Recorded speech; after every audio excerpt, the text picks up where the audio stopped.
friends, welcome to new Happy Learning video. Today, we're going to learn about our prehistory.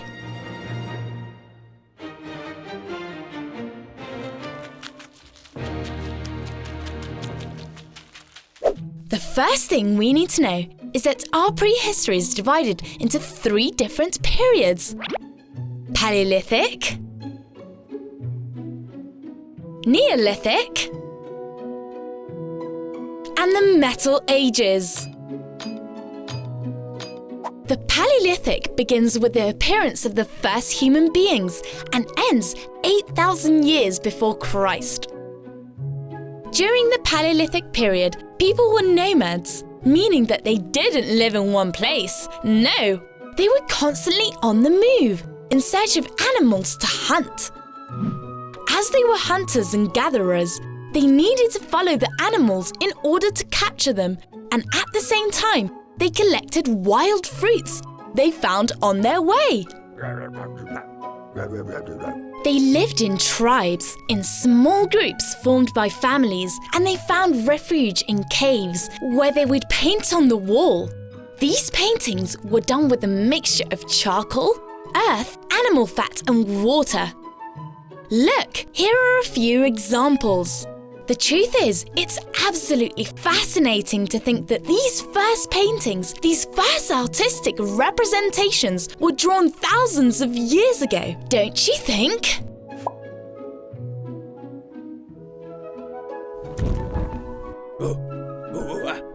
Both Paleolithic men and women wore animal skins, which they had hunted previously. And they used tools such as an axe and spears made out of stones, wood and bones, which they themselves carved. With the passing of time, or rather centuries, these first human beings became more and more intelligent, and they began to domesticate animals, such as dogs, goats, sheep and pigs. They also began to cultivate plants, which were then eaten. With the arrival of agriculture and farming, everything changed. Man stopped being a nomad and became sedentary, and the first villages were made. This is when the Paleolithic period ends and the Neolithic begins. The Neolithic started 8 million years before Christ, when we discovered agriculture and farming. And it's finished with the beginning of the Metal Ages. Men and women in the Neolithic produced food by cultivating the land and domesticating animals. We can say that they were the first farmers and agriculturalists of our history. Better yet, our prehistory. As they had to look after their crops and animals, they constructed small villages and began to settle in them permanently, meaning that they transformed into sedentary, not like the Paleolithic, who were nomads because they were moving constantly. The first Neolithic settlements were situated in very fertile lands, near rivers so they could access water easily, needed for their crops as well as allowing their animals to drink. You know how important water is in our life. The first plants that were cultivated were cereals, such as wheat, or pulses like chickpeas. But do you know which were the first animals to be domesticated? Well, it was dogs, sheep, goats, and pigs.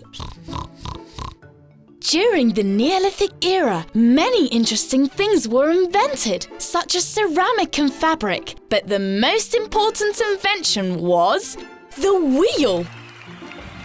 Everything became so easy for men and women in the Neolithic, especially when they started using metals. This is the point where the Neolithic ended and a new era in prehistory commenced. The Metal Ages, which commenced approximately 6,500 years BC and finished when the first written language was born. The first metal which was used was copper, then bronze, which is a mixture of copper and tin, And finally, iron, which is a much more abundant mineral and therefore easier to find in nature. In order to mold these metals, they were melted at extremely high temperatures and transformed into the desired shape. This is how utensils like tools, weapons, and decorations were made. This process is called metallurgy. Through metallurgy, crafts and trade began. The metallurgists were the first specialized craftsmen, as the metallurgy is a very complex and difficult task which few knew how to do. The rise of agrarian production and the appearance of crafts caused bartering, that is, the exchange of products. This is when trade began. Trade, over time, made some villages grow in size, turning into cities. This then created large commercial and cultural exchange between these new cities, and new inventions such as sailboats and wagons used to transport goods were made. Trade also changed society by creating social classes, the rich and the poor, the powerful and the slaves. During the Metal Ages, people began questioning the mysteries of life as well as death, and the first religious representations arose. Constructions called megaliths were created with large blocks of stone. Mega meaning large and liths stone. The simplest megalith was the menhir, a large stone reverted vertically into the ground. Dolmens were also constructed, such as the ones we see in these images. The Metal Age ended with the appearance of writing 4,000 years before Christ. And with this, prehistory comes to an end, but history commences. Did you find learning about prehistory interesting? Paleolithic, Neolithic, and the Metal Ages? We definitely did, because by getting to know our past, we understand our present and make our future better. Mesopotamia. The word Mesopotamia means between two rivers in Greek. So this civilization was named because it's situated between two rivers, Tigris and Euphrates. Within these fertile lands, the first ever city-states were born 4,000 years before Christ. The most important cities were Ur, Uruk, and Lagash. These city-states were independent from each other. They were surrounded by a great wall to protect themselves. The ziggurat, a temple where priests lived, was built in the center of the city. Here, they controlled trade, agriculture, and taxes. The supreme priest had the city's political and religious power. Agricultural fields spread across these cities, which were traversed by irrigation channels that used the river's water to water cultivations and animals would drink. Most of the city's citizens were farmers and shepherds, but there were also artisans that sold their own products at markets. Because of their well-being, both cities began to grow, but so did the conflicts between them due to the control of land. These battles arose military leaders that little by little turned into monarchs, into kings. Between the years 3000 and 1000 BC, Mesopotamian lands were conquered by various towns or cities. The first one was the Akkadian Empire, then the Babylonian Empire, followed by the Assyrian Empire, and finally the Persian Empire. So, we've got to know part of Mesopotamia's history, but do you know why it has been such an important civilization for humanity? Well, there are many reasons, but the first one is because Mesopotamia was where around 3500 BC the first written language was found. At first, it was composed by simple drawings called pictograms. Look at these examples.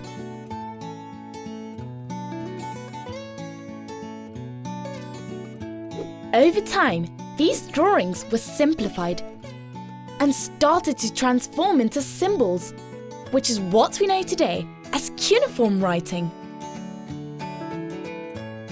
As you can see, this writing was made with a wooden punch over clay boards. Another great contribution Mesopotamia made was its art. They created the ark and vault that helped them construct magnificent temples and palaces. To decorate the walls and doors within these temples and palaces, they used paintings like this one, where the king Ashurbanipal is hunting lions. By the way, before we say goodbye, do you know what country Mesopotamia is today? Well, it's Iraq. You can see it here. Egypt is a country that still exists today, situated in northeastern Africa. But what we call ancient Egypt is a civilization that started more than 5,000 years ago and lasted for approximately 3,000 years. Its origins commences with Pharaoh Name, also known as a Scorpion King, who in 3200 BC funded this country at the Nile's bank. The River Nile is the largest river in Africa and was the most important existing thing for Egyptians since they depended on its water to survive. Their whole civilization and cities rose from the river's bank. The Nile was so important because Egypt is a country surrounded by desert and the cultivations could only take place at its shores. But it wasn't only used for agriculture. The river was also used to fish and hunt. They also used it as a great road to transport goods or large stone blocks used for their constructions. All of this was why the Nile was considered to be a god. Actually, ancient Egyptians had hundreds of gods. Some had a human's body and an animal's head, like goddess Bastet, who had a lion's head, or god Anubis and his jackal head. But the most important of all was Ra, god of sun, who had a falcon's head. The pharaohs were ancient Egypt's kings. There were many pharaohs over 3,000 years, but the most famous one was Tutankhamun. Ancient Egyptians believed in life after death, and therefore they were buried with their belongings, furniture, vases, clothes, and even food. They believed that this way these things could be used in the next life. As pharaohs had the greatest power, they wanted to have the best tombs, and they got them. These tremendous pyramids were built for pharaohs' tombs. Inside them, there are many tunnels, chambers, and secret passageways. When they died, pharaohs and some noblemen's bodies were mummified to preserve their bodies after death. These are the famous mummies. Mummies were placed in a sarcophagus, luxurious coffins that were covered in beautiful drawings and hieroglyphics. Hieroglyphics were the mysterious Egyptian writings. Their meaning was a mystery for thousands of years, but thanks to archaeologists, we can translate them and partly understand what they want to say. The truth is, everything in ancient Egypt's circle fascinates me. You already know that discovering the past makes us understand the present and improve the future. Today, we're going to learn about the discovery of America. In the 15th century, when the Catholic Queen Isabel and King Fernando reigned in Spain, Christopher Columbus, a courageous marine adventurer whose roots are believed to be Italian, got economic help from Queen Isabel to undertake a trip by sea around the Earth. At the time, everyone believed that the Earth was square and flat, except Columbus, who believed it was round, and with this trip he intended to prove it. For that, he wanted to cross the Atlantic Ocean and reach the Indies, making an almost complete loop around the world.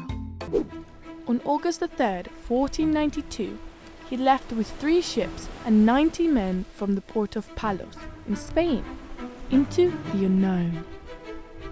By the way, the 3 boats were called La Niña, La Pinta, and La Santa Maria. First, they went to the Canary Islands, where they filled their ships with supplies, that is, food and water. And from there, they continued on their adventure. They spent days and days, weeks and weeks, sailing without seeing land. And after almost a month of sailing, with a desperate and tired crew, a sailor named Rodrigo de Triana shouted, "Earth in sight!" And from that moment, the world was changed. They had arrived at Guanahani Island, later named San Salvador, which was inhabited by peaceful Indians. After returning to Spain, Christopher Columbus organized 3 more trips to America, where he discovered other known lands such as Puerto Rico, Venezuela, Honduras, Panama. And here, he led an exchange of products and animals. From America, he took unknown foods such as potatoes, tomatoes, and chocolates to Europe. And from Europe to America, he took animals that did not exist there, like hens and horses. In 1506, the admirable Christopher Columbus died convinced that he had found a new route to reach Asia, and had shown that the Earth was round. But he never knew nor imagined that he had discovered a whole new continent. In homage to the great travels of Christopher Columbus, a country in South America was named after him. Do you know what it is? Well, of course, Colombia. But I'm sure you're wondering why the new continent was named America. It was in honor of Amerigo Vespucci, an Italian navigator who was the first to realize that the lands discovered by Columbus belonged to a new continent. The truth is that it is super entertaining learning about our past history. Don't you think?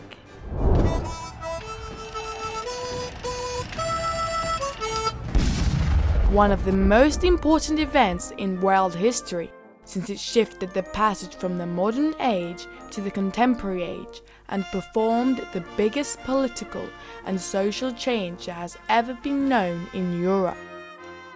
The French Revolution occurred at the end of the 18th century, exactly in the year 1789. At that time, King Louis XVI ruled. It was an absolute monarchy. That is, the king had all the power and could make the decisions that he wanted, without having to answer to anyone. Thanks to his power, Louis XVI and all the nobles who supported him had great wealth and great privileges. Meanwhile, the common people, the bourgeoisie, such as medical lawyers, artisans, merchants, or peasants, had to pay many taxes and lived, the vast majority, in misery. Fed up with this situation, the most disadvantaged social classes formed the National Assembly and decided to write a constitution where the rights and duties of all social classes were collected in a more just and egalitarian manner. From that moment on, violent riots began. On July 14, 1789, in Paris, the capital of France, a large mass of people went to Bastille prison, where all those who had opposed the king were imprisoned, to free them. This assault became the symbol of the revolution. In the rest of the country, there were also many revolts and peasants rebelled violently against the nobles, looting and destroying their castles. The National Assembly took power and governed based on three great values: liberty, equality, and fraternity. The new governors wrote a very important document, the Declaration of the Rights of Man and of the Citizen, antecedent of the Constitution that was approved 2 years later. The French people dethroned King Louis XVI, and both he and Queen Marie Antoinette, his wife, were beheaded in the guillotine. The consequences of the French Revolution were many, but the most important thing was that it ended the inequality between social classes, that new rights were established for citizens, and that democratic ideas were spread to the rest of the countries of Europe. The truth is that knowing the past, the present is better understood, and the future is improved. Don't you think? Goodbye, friends! Until the next happy learning video. Search us and subscribe to Happy Learning's YouTube channel.